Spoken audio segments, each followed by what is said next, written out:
Hi, I'm Quinn. Here's what I played in July and August of 2025. I spent the majority of July playing Death Stranding 2. The first game is among my favorite games ever, and this was absolutely a worthy sequel. From a gameplay perspective, this game's better than the first in nearly every way. It's especially noticeable with the combat and stealth. They both feel a whole lot better, and there's a lot more enemy bases, so you actually need to use combat and stealth a lot more. The world design is really great in this one. Environments are a lot more varied, and everything looks really great. The one issue I have with the world design is that vehicles are a bit too overpowered now. In the first, there were areas where you'd have to abandon them. Now you can kind of just drive anywhere.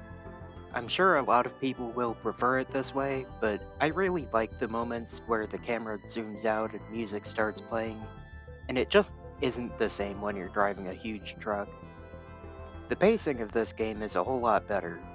The story gets going a lot faster, and you get equipment a lot quicker as well. The bosses in this game are way better than the first, especially the final boss. It's a fun fight and super climactic in a way the first game's final boss just wasn't. As for this game's story, it's great, though not quite as good as the first's in my opinion. There's three character arcs in particular that I just did not love. One of them felt very rushed, and the way it ends was way too sudden. Another character's was just way too predictable. And the last character, the new antagonist, Neil, he's fine, but his story is structured identically to Cliff from the first game, and his story just doesn't hit as hard as Cliff's did. That being said, Neil's boss arenas are all incredible. Some of the most visually stunning things I've seen on the PS5.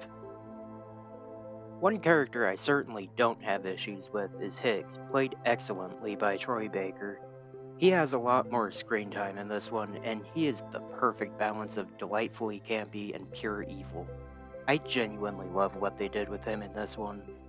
As great as this game is, I definitely wouldn't recommend it if you didn't care for the first game. There's a ton of improvements, but it's still very much Death Stranding. I don't think anything will convince you if the first game didn't. Overall, I do think I prefer the first game. I do feel like it's mostly due to the first one being unlike anything I've ever played, while this one just did the same thing again. You could certainly argue that 2 is better than 1, but I won't be doing that. Next, I played through Fire Emblem Three Houses, the Crimson Flower route. Three Houses has long since been one of my favorite games. I never actually did Crimson Flower until now. I've done the other 3 routes, though. Thankfully, I still had a save file from my first Black Eagles playthrough right before when it splits into 2 routes. I didn't need to replay the first 20 hours for a 4th time. That was probably my least favorite part of Three Houses. The first half does not change enough between playthroughs. Anyways, Crimson Flower is solid. The Black Eagles have my favorite characters, but the storyline for this one isn't the best in the game.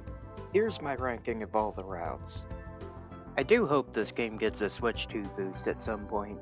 It loads like ever so slightly faster than it did on Switch 1, but the load times are still pretty bad, and there's still plenty of low-res textures and frame rate drops that the Switch 2 could fix. Next, I played the most recent Astro Bot DLC levels. I'm surprised they're still making free DLC for this game. These levels were pretty tough. It definitely felt like the final wave. It felt like a good way to finish off support for this game. I don't really know what else to say at this point. Great game. Play it. Next, I finally went back and finished Hades.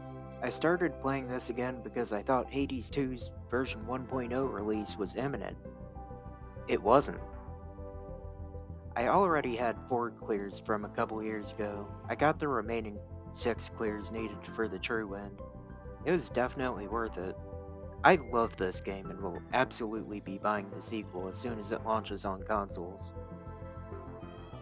Next, I tried out the demo for The Adventures of Elliot, the Millennium Tales. The trailer they showed for this in the Nintendo Direct didn't really grab me all that much, but I was between games, so I decided to try the demo out anyways. I actually really liked what I played. It's very much a 2D Zelda game, and it immediately grabbed me in a way that Echoes of Wisdom kinda just hasn't. I went from not really caring about this game to possibly buying it day one. This was a great demo. Next, I tried the demo for Mina the Hollower. I really like it. It feels like a combination of old school Zelda, Castlevania, and surprisingly Dark Souls. It was a lot of fun. I'll probably buy it eventually.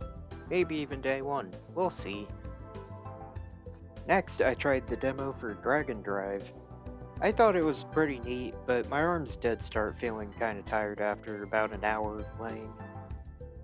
The game does seem extremely light on content. I wish this game was included with the Switch Online membership. It wasn't a terrible game, but I'm not going to be picking this one up. Next, I was gifted the Dragon Quest III HD 2D remake for my birthday. This was my first Dragon Quest game. I really like it. It's very much an old school RPG with a lot of the clunkiness smoothed out. It's very simple yet very enjoyable. I absolutely adore the art style for this game. I've always liked games with 2D sprite characters in a 3D world. This might be the best looking one that I've played. I do have a couple complaints, but they're relatively minor. The soundtrack is great, but I feel like the track list is a bit too small. I get that they want to remain authentic to the original, but I would have liked unique themes for some of the towns and a more dynamic overworld theme. The game only has a little over 30 tracks. I feel like that's way too few for an RPG if you ask me. Another complaint is that the menus get a bit hard to navigate towards the end. Characters get access to tons of spells, which are split between many pages of menus.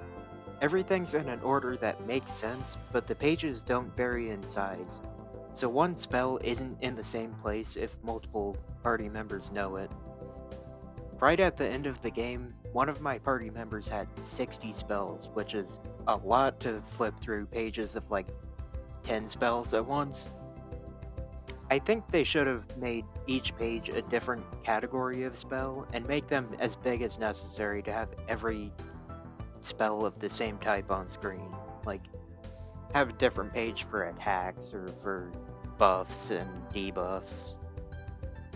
For my last complaint, the game gets really difficult at points. Some of the late game bosses are absolutely ridiculous in how brutal they are. Granted, this isn't the biggest complaint. I could have just dropped the difficulty down to easy.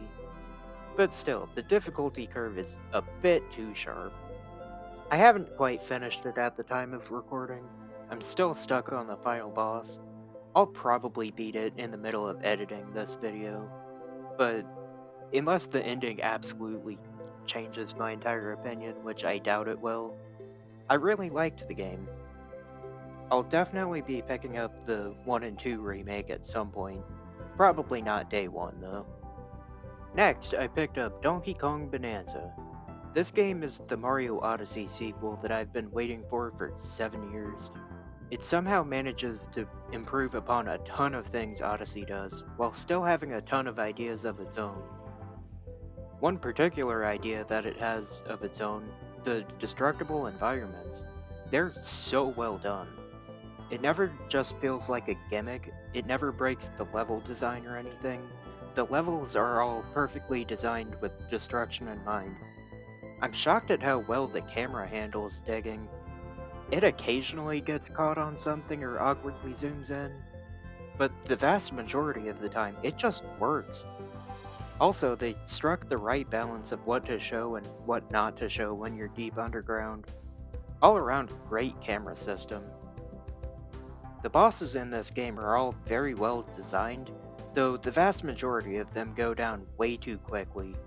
Most feel like a great phase 1, and then they're kinda just isn't a Phase 2 or 3. Thankfully, the final boss, not gonna spoil it here, it's perfect. The fight is solidly lengthy, and the attacks evolve throughout the entire fight. It's decently challenging as well. Speaking of the final boss, the whole last hour or two of this game is genuinely perfect. One of Nintendo's best finales. My only real complaint is that the soundtrack is just kinda fine. It's nowhere near the level of David Wise or Grant Kirkhope's tracks, except for when it just is new arrangements of David Wise or Grant Kirkhope's tracks. All of those tracks are stellar. The rest of it's kinda just forgettable. But that's my biggest complaint. Oh yeah, that, and I also don't like how orange DK is.